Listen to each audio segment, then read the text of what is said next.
अरे बिद्दू, आज घर में बहुत काम है। आज तुझे स्कूल जाने की जरूरत नहीं है। लेकिन दादी, आज तो स्कूल में मेरा टेस्ट है।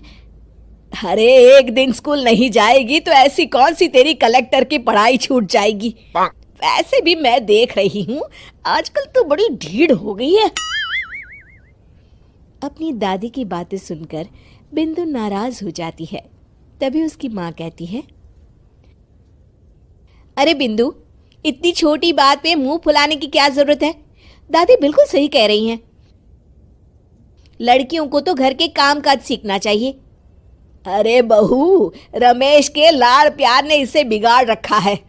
कम से कम तू तो मेरी बात समझती है। अच्छा, मेरी पूजा का समय हो गया है, मैं पूजा करने जा रही हूँ।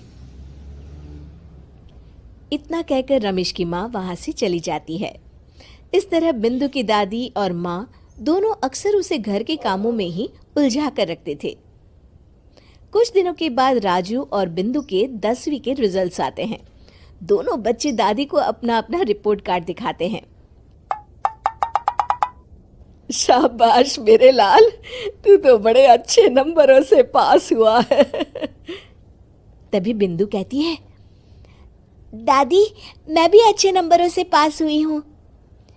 रमेश की माँ बिंदु को अनदेखा करते हुए कहती है, हाँ हाँ ठीक है, अभी यहाँ खड़ी क्या कर रही है, सुन लिया मैंने। जाकर मेरे लिए चाय बना कर लिया। बिंदु उदास होकर चाय बनाने किचन में चली जाती है। तभी राजू कहता है, दादी, मैं क्रिकेट के कोचिंग सेंटर में एडमिशन लेना चाहता हूँ। अरे वाह राजू बेटा, ये तो तूने बड़ी अच्छी बात कही। तू कल ही अपना एडमिशन करा ले, जितनी भी फीस होगी मैं दे दूंगी। अरे एक दिन मेरा पोता विराट कोहली बनेगा। इस तरह अक्सर रमेश की माँ अपनी पोती बिंदु के साथ दुर्व्यवहार करती थी। कुछ दिनों के बाद रमेश की माँ और उसकी पत्नी दोनों सास बहू मिलकर राजू का एडमिशन अच्छे स्कूल में करवा देते हैं, लेकिन बिंदु का एडमिशन नहीं करवाते। इस बात से नाराज होकर बिंदु अपनी दादी से कहती है, लेकिन दादी, मुझे भी आगे की पढ़ाई करनी है। अरे क्या करेगी आगे की पढ़ाई लिखाई करके, हैं? आज से ये पढ़ाई का भूत अपने दिमाग से उतार दे। इतना कहकर रमेश की माँ वहां से चली जाती है। उस दिन के बाद से बिंदु की पढ़ाई हमेशा के लिए छूट जाती है और उसकी दादी उससे घर के सारे काम करवाना शुरू कर देती है। इस तरह उसका सारा दिन घर के कामों में ही बीत जाता था। कुछ दिन बीत जाते हैं और एक दिन रमेश छुट्टियों पर घर आता है। बिंदु को घर के काम करते हुए देख उससे कहता है, अरे बिंदु बेटा, तुम स्कूल नहीं गई? पिताजी, दादी ने मेरा एडमिशन कराने से मना कर दिया है। वे कहती हैं घर पे रहकर घर के काम करना सीख।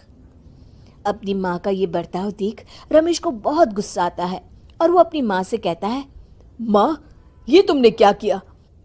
आगे की पढ़ाई के लिए स्कूल में बिंदु का एडमिशन क्यों नहीं करवाया?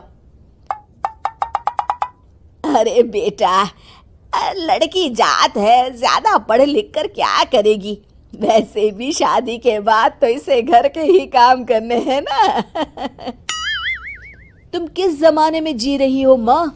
अगर कल्पना चावला के घर वाले भी तुम्हारी सोच के होते तो क्या वो पूरी दुनिया में हिंदुस्तान का नाम रोशन कर पाती?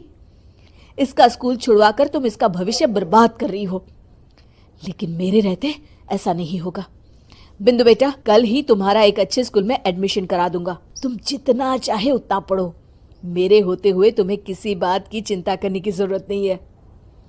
अपने पिता से हौसला पाकर बिंदु खुश हो जाती है और कहती है, जी पापा, मैं खूब मन लगाकर पढ़ाई करूंगी और बड़ी होकर डॉक्टर बनूंगी। ये हुई ना बात, शाबाश मेरी बेटी। शिक्षा, लड़का हो या लड़की, हमें दोनों को आगे बढ़ने का मौका देना चाहिए।